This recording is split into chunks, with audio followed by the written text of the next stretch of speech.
Bonjour et bonsoir, bienvenue mes loulous pour cette première vidéo tutoriel qui officialise le démarrage de la campagne Hearthstone. J'espère que vous êtes en forme en ce jour saint. Moi de mon côté tout va bien, à part que j'ai eu des gros soucis le week-end dernier avec mon fournisseur d'internet.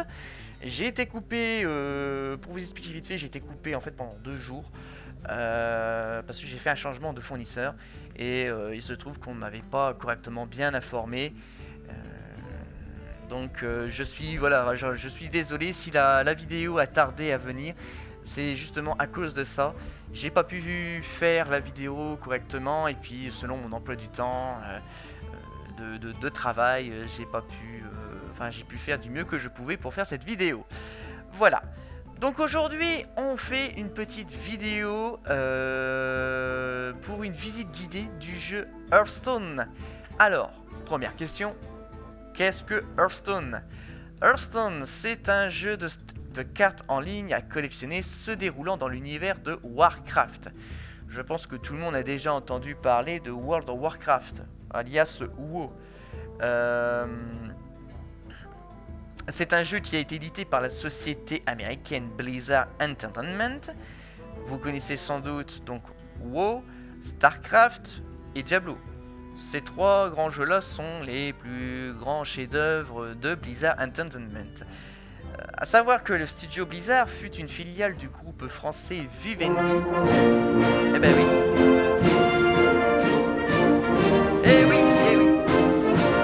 La Marseillaise, bien sûr, parce que de 2008 jusqu'en octobre 2013, Blizzard a été une filiale du groupe français Vivendi.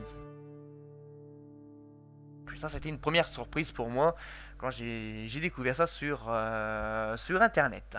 Le jeu est sorti le 11 mars 2014 sur PC et OS X. Il existe en version iPad depuis le 17 avril 2014, en tablette Android depuis le 16 décembre 2014, et enfin sur iPhone le 15 avril 2015, tout récemment. C'est un jeu gratuit, qu'on dit free to play. Petite note que vous pouvez, qui est toujours bon à savoir, Hearthstone signifie pierre de foyer. Pourquoi? Parce qu'il s'agit en fait d'un objet de quête très connu dans le monde de Warcraft. Cette pierre permettait aux héros du joueur de se téléporter instantanément vers un lieu prédéfini afin de gagner du temps pour éviter les trop longs voyages d'un point vers un autre en marche. Le but du jeu de ce jeu, c'est à l'aide d'un trousseau de cartes à jouer, qu'on appelle deck, composé d'un lot de 30 cartes maximum. Le but est d'affronter d'autres joueurs en ligne. Les duels se jouent sur un plateau de jeu. Vous devez être le premier à battre tous les points de vie de votre adversaire. Et au fur et à mesure des combats, des victoires, votre héros gagne des points d'expérience pour enfin gagner des niveaux. Maintenant, je vais vous présenter l'interface, le menu principal du jeu. Donc vous avez ici votre grand livre de collection de cartes. Vous avez là 4 modes de combat que vous pouvez jouer avec d'autres joueurs en ligne. Juste ici, ma collection, vous avez toute votre collection de cartes, comme ça, avec vos fameux decks ici à droite. Je vais y revenir pour vous expliquer ça plus en détail. Juste ici, nous avons la boutique qui vous permet de acheter des cartes. Ensuite, nous avons là le journal où il y a tous vos statistiques de combat, ceux de vos héros, et ainsi que vos 3 dernières quêtes que vous n'avez pas encore, qui sont disponibles. Pour ouvrir les cartes, les paquets, tout simplement, ça se trouve ici. Donc vous aurez tous vos paquets qui vont se trouver ici. Vous aurez juste à les glisser dans le petit encoche qui est juste ici. Et vos cartes s'ouvriront automatiquement. Voilà. Voilà pour ce qui est de la présentation du menu principal. Maintenant, je vais vous présenter les différents héros qu'il y a sur Hearthstone. Alors, pour aller voir les différents héros que vous avez, il se trouve ici, sur cette page-là, dans le onglet Héros. Donc, on va commencer dans l'ordre. Je vous présente, mesdames et messieurs... Vous avez bien fait de me réveiller. Malfurion Hurlorage, héros druide. Le seigneur des elfes de la nuit est un chef sage et noble. Et oui, ses bois sont vrais. Ensuite, on enchaîne. Seules les bêtes ne vous trompent jamais. Rexar, héros chasseur. Il ne se sent chez lui que dans la nature avec ses bêtes. Super secret, chut, super secret, hein. C'est Micha qui préfère, hein. Chut, chut, chut, ouais, c'est un secret. Ensuite, Ma magie prévaudra. Jaina Port-Vaillant, héros mage. La dirigeante de Kirin Tor est une puissante ensorceleuse. Ouh. Elle était bien plus sympa avant cette histoire de Terramore. Soit, si vous le dites. À votre service. Uther, le porteur de lumière, héros paladin, chef des chevaliers de la main d'argent, auteur à succès de La lumière et comment l'altérer. Ensuite, Je ne vous laisserai pas tomber. Anduin-Vryn, le futur roi de Hurlevent est une âme douce et bonne, sauf quand il est en forme d'ombre. D'accord. Et Anduin est le héros prêtre. Ils ne le verront pas venir. Valéra Sanguinard, héros voleur, si je ne dis pas de bêtises, oui c'est ça, c'est voleur. Tueuse experte, gladiatrice létale, meilleur coup de couteau de son cours de cuisine d'après les survivants. On continue. Tempête, terre et feu, entendez mon appel. Thrall, héros chaman. Thrall a quitté son poste de chef de guerre pour sauver le monde et passer plus de temps avec sa famille. Ensuite, Étreignez les ombres. Gul'dan, héros démoniste, talentueux, persuasif et travailleur. Dommage qu'il veuille donner votre âme en pâture aux démons. Personne n'est plus fort que moi. Enfin, le dernier de la liste, héros guerrier, Garrosh Hurlorfer. Cet ancien chef de guerre de la Horde n'est pas aigri d'avoir été renversé, mais alors pas du tout. Donc voilà pour ce qui est des héros. Donc au départ, vous aurez un total maximal de 9 héros. Vous voyez juste en dessous ici à la deuxième page, vous voyez d'autres héros. Je peux toutefois vous les présenter si vous le souhaitez. Mon arc est à votre service. Aléria Coursevent, deuxième héros chasseur. Le capitaine des forestiers aux elfes est une archère hors pair. Vous n'avez qu'à demander aux orques qui lui ont servi de cible d'entraînement. Mes plans prennent forme.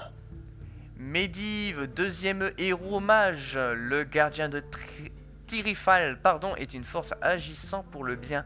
La possession démoniaque Égère, faites-lui confiance. Je suis prêt, allons-y. Mani Barbe de Bronze, deuxième héros paladin, seigneur de Forgefer, roi de Khazmordon, grand explorateur, père de Moira,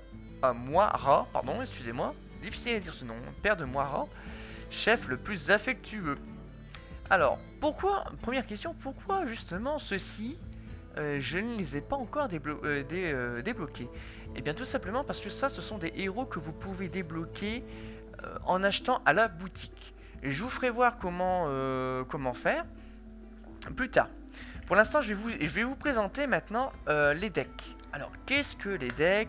À quoi ça sert? Comment ça marche? Comment se présente-t-il? Etc. etc.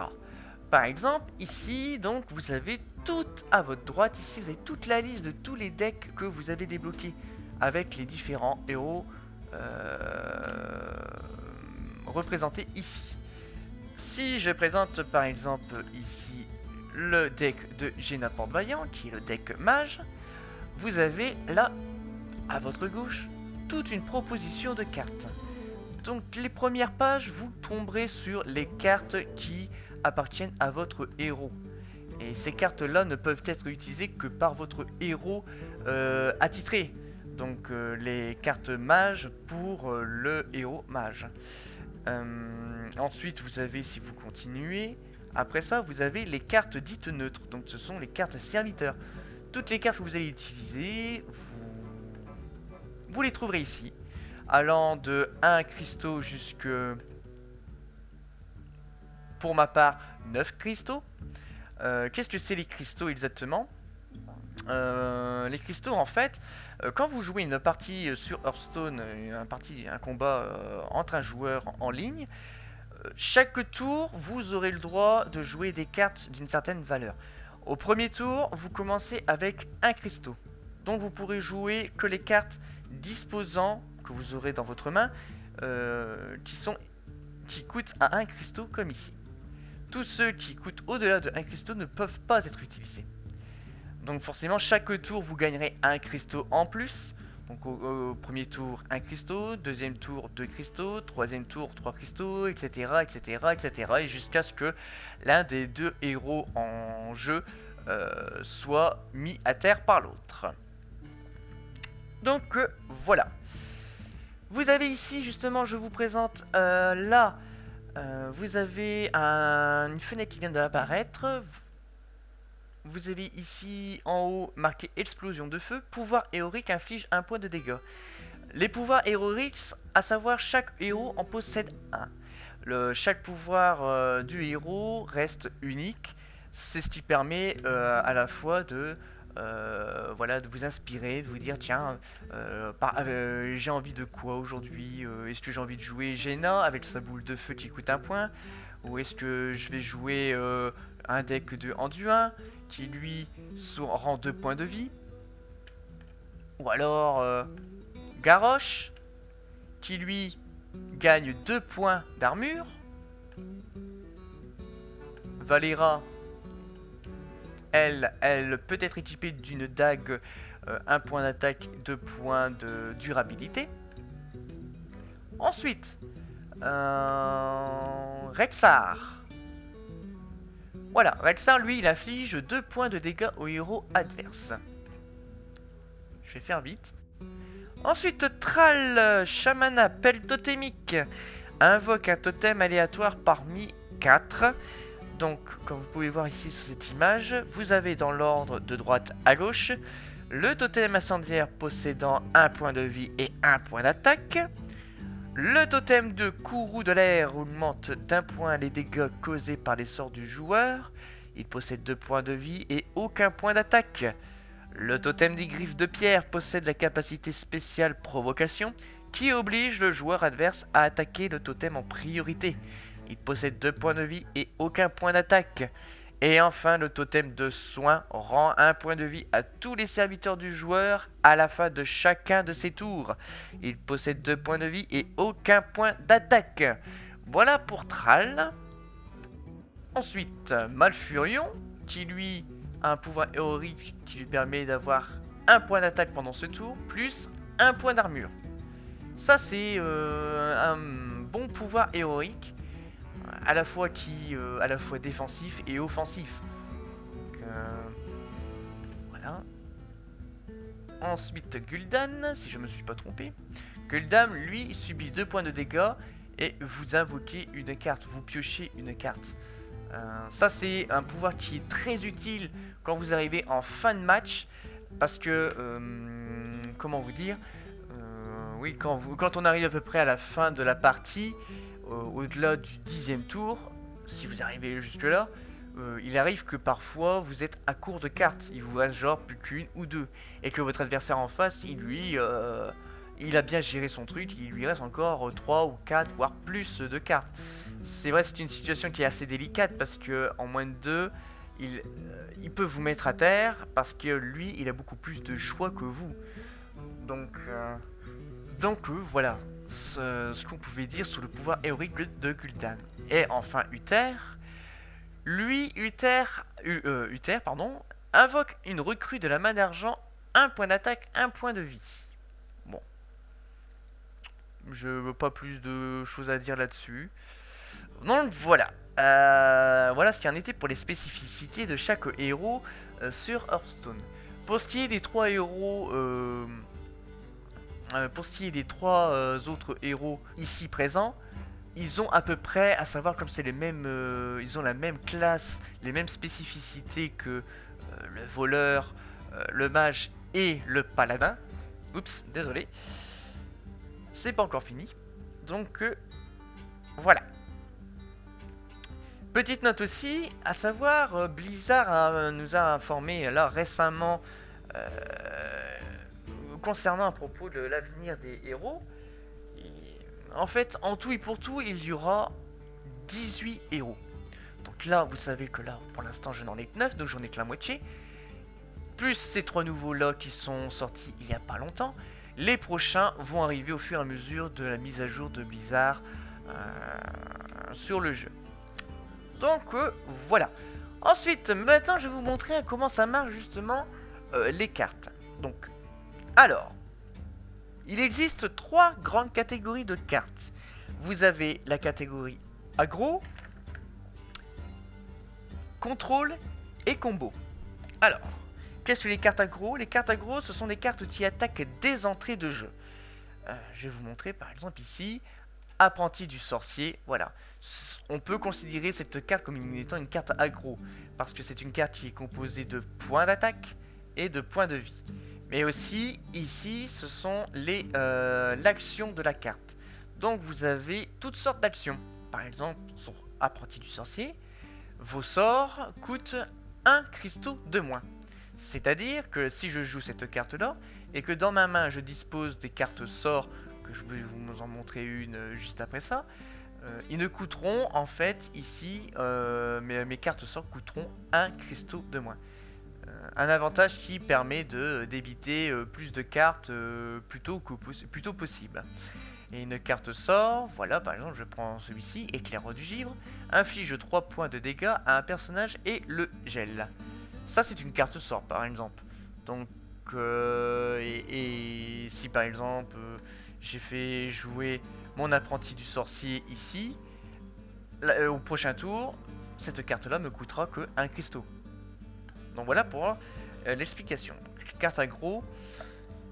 Ce sont des cartes donc, qui ne coûtent à la fois ni trop ni peu cher. Parce que vous avez des cartes qui peuvent, voilà, comme j'ai dit ici, hein, vous avez, non peut-être pas là. Voilà ici, vous avez des cartes qui valent 6 cristaux. Bon, forcément la carte, plus elle coûte en cristaux, plus ses points de vie, ses points de vie et ses points d'attaque, pardon, seront élevés. Ce sont des cartes que l'on utilisera le plus souvent afin de mettre en pratique notre stratégie d'attaque et défensive. Vous avez les cartes sorts, elles, ces cartes-là permettent de jeter des sorts, soit de soigner ou de faire des dégâts. Les cartes avantages, alors les cartes avantages, qu'est-ce que c'est? Ces cartes possédant une arme pour vos héros ou attaques spécifiques, elles peuvent être utilisées au nombre de fois indiqué sur la carte, point de durabilité. Il peut s'agir de cartes piocher X cartes, donc piocher plusieurs cartes. Par exemple, je peux vous montrer comme carte avantage. Alors, il faudrait déjà que je quitte ce deck là pour avoir toutes mes cartes. Je vais aller sur les cartes du chasseur. Alors, le chasseur, où est-ce que je peux trouver ça? Voilà ici, arc corne d'aigle. Chaque fois qu'un secret allié est révélé, gagne 1 point de durabilité. Ces cartes-là, vous avez ici son nombre de cristaux, comme toutes les autres. Ici, vous avez les points de dégâts que peut infliger votre héros par tour. Et ici, vous avez les points de durabilité, c'est-à-dire le nombre de fois que vous pourrez jouer cette carte pendant tout le long de la partie. Une fois que vous avez épuisé le nombre de points de durabilité de votre carte, cette carte sera automatiquement détruite. Voilà. Ensuite, qu'est-ce que je peux vous dire? Oui, pour passer à la deuxième catégorie des cartes, vous avez les cartes contrôle, qui permettent de gérer et de contrôler le jeu. C'est-à-dire que c'est... les cartes contrôle, c'est les cartes que vous allez utiliser pour gérer votre jeu à vous et le jeu qui est en cours. Par exemple, si vous devez jouer défensivement ou offensivement ou en contre-attaque, etc., etc. Donc c'est ça en fait on parle de cartes jeu de contrôle. Ensuite, vous avez les combos. Les combos, c'est simple, c'est qu'en fait, c'est un enchaînement d'attaques de plusieurs cartes. Par exemple, voilà. Je vais vous donner un exemple assez précis. Par exemple, j'ai cette carte-là, Chien de Magma en face de moi, qui possède 9 points d'attaque, 5 points de vie. Bien sûr, bon... Donc 5 points de vie, et que par exemple moi de mon côté je possède cette carte-ci, Berserker Amani, 2 points d'attaque, 3 points de vie, et par exemple, voilà, chasse-marée Murloc, 2 points d'attaque, 1 point de vie, pardon. C'est en fait un combo, c'est par exemple, je vais utiliser ces 2 cartes-là pour abattre cette carte-ci de mon adversaire. C'est un enchaînement d'attaque de plusieurs cartes.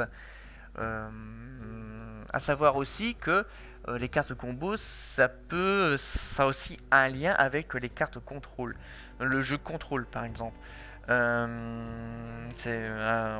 C'est un enchaînement de plusieurs cartes pour affaiblir votre adversaire ou les cartes de votre adversaire en très peu de tours. En général en 1 ou 2 tours. Donc voilà. Ensuite, alors, voilà ce que je vous ai. Voilà en quoi consistent les 3 grandes catégories de cartes que vous jouerez sur Hearthstone. Les bases maintenant. Alors, quelles sont les bases pour jouer à ce jeu? D'abord, la première chose qu'il faut se dire, c'est qu'est-ce qu'on veut jouer. Est-ce que c'est un jeu, comme je disais avant, un jeu agressif, un jeu contrôle ou un jeu combo? Ensuite, il faudra choisir son héros selon sa spécificité, selon vos envies. Qu'est-ce que vous avez envie de jouer comme pouvoir héroïque? Je vous ai présenté chaque pouvoir héroïque de chaque héros. Et enfin, choisir ses 30 cartes par deck. Petit conseil, il est préférable aussi, c'est bon à savoir, il est préférable d'avoir minimum 16 créatures dans son deck. Les 14 autres cartes, vous pouvez les utiliser pour les cartes Advantage, donc des cartes avec des armes ou sortilèges spécifiés, ou des cartes sorts de votre collection. La courbe de mana. Donc la courbe de mana, c'est justement ici. Donc vous voyez, chaque héros possède une courbe de mana. Qu'est-ce que c'est? En fait, c'est une grille ou un tableau qui vous montre le nombre de cartes que vous possédez dans ce deck selon la valeur, enfin le nombre de cristaux qu'il coûte. Par exemple, moi je peux vous dire que je possède une carte valant 1 cristaux, 5 2 cristaux, 9 3 cristaux, 4 de 4, 5 et 7 cristaux voire plus, et 3 cartes de 6 cristaux. Ça, la courbe de mana en fait elle vous permet de mieux contrôler, mieux gérer votre deck selon le jeu que vous voulez jouer. Il y a aussi autre chose que je peux vous expliquer, c'est qu'une partie est divisée en 3 catégories. Vous avez la première partie, c'est le début, dit en anglais early. Ensuite, vous avez le milieu de jeu. Et enfin, vous avez le fin de jeu, où voilà, la dernière partie du jeu. La courbe de mana peut vous aider là-dessus. Tout simplement, en fait, vous prenez par exemple les premiers cristaux. En début de jeu, vous allez jouer les cristaux qui valent entre 0 et 2 cristaux. Quand vous serez en milieu de partie, vous jouerez entre 3 et 5 cristaux. Et en fin de partie, 6 et plus de cristaux. Donc voilà pour ce qui était de la première grande partie. Je vois qu'on va devoir malheureusement en rester là pour l'instant sur ce tutoriel. Nous n'avons pas pu découvrir tout en un seul épisode, mais la suite arrivera au prochain numéro. J'ai été ravi d'avoir fait cette vidéo, j'espère que ça a été réciproque pour vous. Je regrette malheureusement encore une fois que ce gros retard à cause d'inconvénients qui peuvent arriver à tout le monde et n'importe quand. Donc voilà, en tout cas on se dit à très très vite pour le deuxième épisode du Hasdorf Show. Je ne sais pas exactement quand je vais le faire sortir, donc le plus rapidement possible ce sera là, mais vous serez tenu au courant en temps et en heure. Surtout n'hésitez pas à faire parler de ma page Facebook Hasdorf Show. Je vous invite à laisser tous vos commentaires. Si la vidéo vous a plu, faites-le savoir. Je vous souhaite une agréable journée ou soirée mes loulous. C'était Hasdorf pour vous servir. Rupture!